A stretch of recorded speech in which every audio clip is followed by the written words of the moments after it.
Breaking news now. Bloomberg reporting that Equifax executives and officials learned about the major breach of its computer systems in March, a full 5 months after the hack that exposed the data of 143 million Americans was released to the public. Equifax says the March breach was not related to the hack on 143 million Americans. But if you believe that, as I'm sure everyone does, one of Bloomberg's sources said the breaches involved the very same intruders. Well, joining us now to discuss the fallout from the Equifax cyber attack, cybersecurity expert Morgan Wright. Morgan, good to have you here. You bet, Lou. This Equifax is starting to look like a criminal enterprise. I mean, it really is. What in the world could its executives, its IT specialists and security specialists been thinking to keep such material intrusions and loss of absolutely personal data of 143 million consumers? How could they do that? Well, to call it a criminal enterprise might be giving them too much credit. It's more like the gang that couldn't shoot or think straight. These guys knew about this vulnerability in March. Cisco, disclosure, I used to work at Cisco, great folks, found a vulnerability in this open source software. They published it in March. Immediately, it looked like these actors, most likely state actors, compromised that system, probably reconnaissance, finding out, hey, we can do this.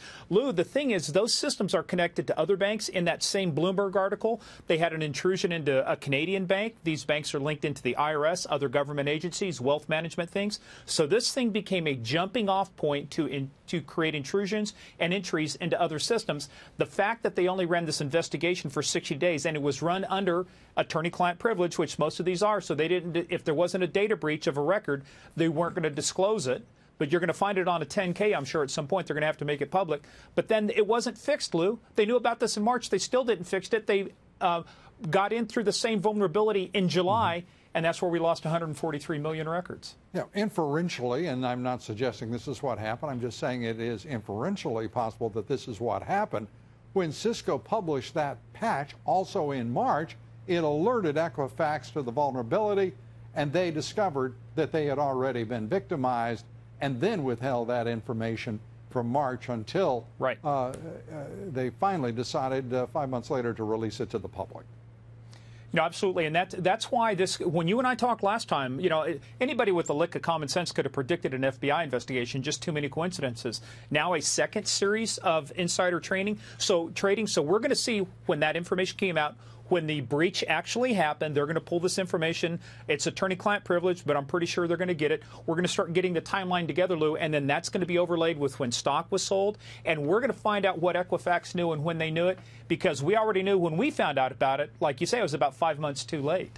And straightforwardly, the issue here is, where is the SEC? Why are they not already involved in this? Where the hell is the Justice Department? Well, the Justice Department is actually leading this part of the investigation. It's been opened up in Georgia. The U.S. attorney in Georgia for that district down there is actually opened up the case. The FBI is doing the investigation. So, yeah, you're going to see some movement on this. You know, the SEC is going to be involved. In fact, they already are involved. But it goes back to what we said before.